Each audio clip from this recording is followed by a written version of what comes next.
بسم الله الحمد لله والصلاة والسلام على رسول الله. السلام عليكم ورحمة الله وبركاته. dadka Soomaaliyeed meel kastoo ay joogaan waa salaamaya salaanka gadaal.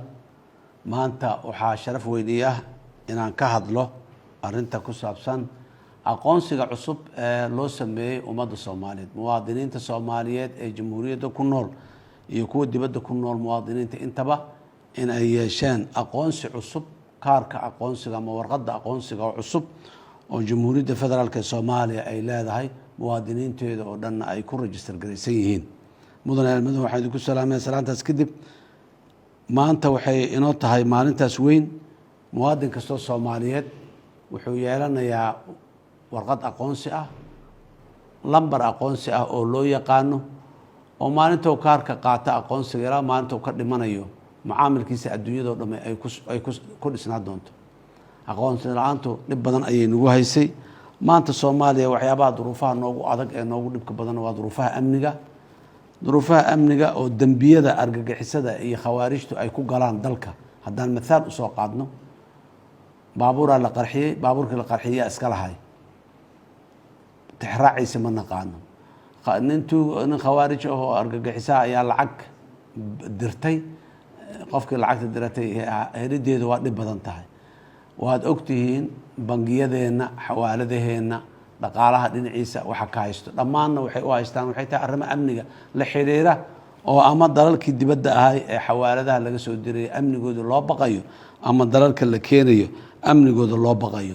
sidaas daraaddeed arrinta haysashada warqad aqoonsi oo heer qaran ah oo la aqoonsan yahay waxay u tahay udub dhaxaad sugidda amniga. yacni dhinac walba qofka dambiilaha ah in la aqoonsado, haddii qof la qabto la aqoonsado inuu qofkii yahay, inuu qof kale yahay.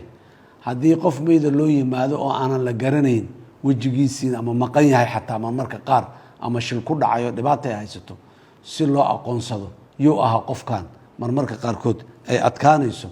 haddii maxaanku irahdaye nin aan Soomaali ahayn, Soomaalinimadu qof kasta oo midabkeenna leh, afka Soomaaligana ku hadlaahay macnaheedu maaha inuu Soomaali yahay.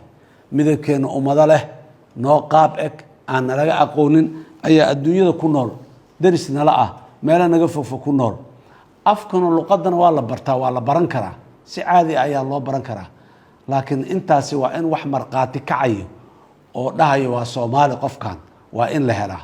marka uu jamhuuriyadda federaalka Soomaaliya muwaadin inuu yahay oo u diiwaan gashan yahay oo warqadda aqoonsiga ee jamhuuriyadda qaranka uu sito, qofkaasi waa muwaadin. laakiin hadduu doono ha noo ekaado oo af Soomaaliga ha ku hadlo, laakiin maalinaa la gaaraya warqaddaas haddaanu wadanin la yiraahdo qofkani muwaadin ma aha. amnigeenna sugistiisa sidaas ayuu muhiim ugu yahay. yaa khaldan, yaa qalloocan, yaa waxaysan. bangiyadeenna lacaga dibadda uma diri karaan, lacagama marka toos looguma soo diri karo. waxaa loogu soo diri lahayahay adduunyada wixii ay ku heshiisay oo nidaam ahay oo amniga caalamiga iyo amniga ummadaha lagu sugayay ayaa noo dhammaystirnayn. waxaa la yiraahdo KYC ama know your customer, macmiilkaaga aqoo. qof aadan aqoonin hala macaamilin, qof aan la aqoon hala macaamilin. akoon ha u furin, taleefon ha siinin, baasaboor ha siinin, shati ha siinin, ha u yeelin. waxaasoo dhan adduunyadu ay ku dhaqanta aanan annagu ku dhaqmin Soomaali haddaana. waa wadada u socota ee dowladnimadeenna iyo gob sovereign inaan nahay waxyaabaha tilmaamaya ayay ka mid tahay. la dagaalanka musuqmaasuqa, raadraac inuu yeesho qofka musuqmaasuqa sameynaya, qofka hantida dowladda dhacaya, qofka muxuu ahay shaqaalaha dowladda laaluushe, qofka inta ka baxaya dhammaan inuu raadraac leeyahay oo maxaanku iraayaa oo diiwaan gashan yahay oo muxuu ahay danabaysan yahay. digitalization waxa loo danabaysan yahay oo la raad raaci karo, oo fartiisa haddii la helo, ishiisa haddii la helo, wejigiisa haddii la helo, dhammaan la gaari doono berri in la raad raaco. oo nidaamka xukunka casriga ah ee danabaysan ee loo yaqaano e-governance afka qalaad lagu yiraahdo, dadku in aanay meelaha qaarkood aanay u baahan saf inay u soo galaan adeeg ay rabeen, oo dadku adeegaasi haddii uu laptop haysto gurigiisa joogo uu ku heli karo adeegaasi asigoo aan safki soo gelin. laakiin adeegaasi wuxuu yaqaanaa aqoonsi uu yaqaanaa.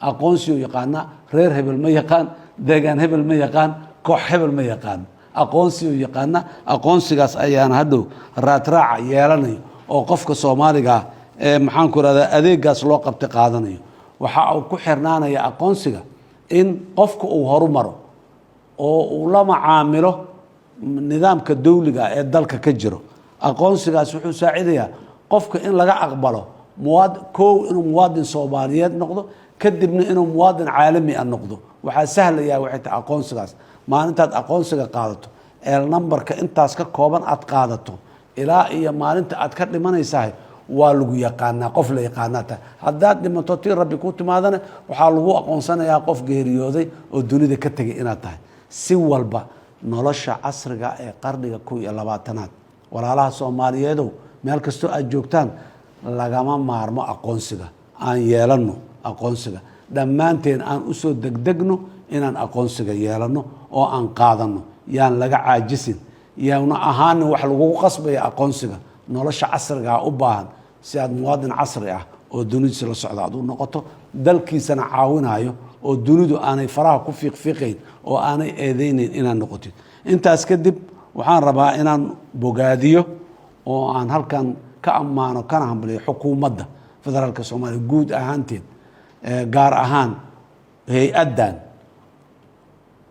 shaqadaas adeegaas noo hayso runtii meel cidlaa oo dhib badan oo waxba ka jirin ayay ka soo bilaabeen waxaan rabaa inaan u mahad celiyo bogaadiyo hambaliyeeyo maxaan ku iraahdaa aan dhiiri geliyo shaqada ay hayaan waa shaqo adag shaqo maanta la bilaabayo inay ku dhiiradaan hore u wadaan adeegana ay baahiyaan oo qofkii meelaan aqoonsi ka qaataan waaye waa gaari waaye meeshii aqoonsiga laga qaadanayay inaanu dhihin qof kastoo Soomaali ah qaadashada aqoonsiga meel uu gaaro uu tagi karo oo muxuu ahay ku waxay intaas kadib waxaan rabaa inaan si guud ugu mahad celiyo saaxiibada caalamka ee dawladda Soomaaliya ka saaciday in ay hesho service adeegaana inay dadka Soomaaliyeed helaan dawladuna ay bixiso wadamo badan uu kaalmay waa mahadsan si gaar ah waxaan rabaa inaan u magac dhabo dalka walaalaheena ah ee Jamhuuriyadda Islaamka ee Pakistan oo ayadu na saaciday nagu saaciday aqoon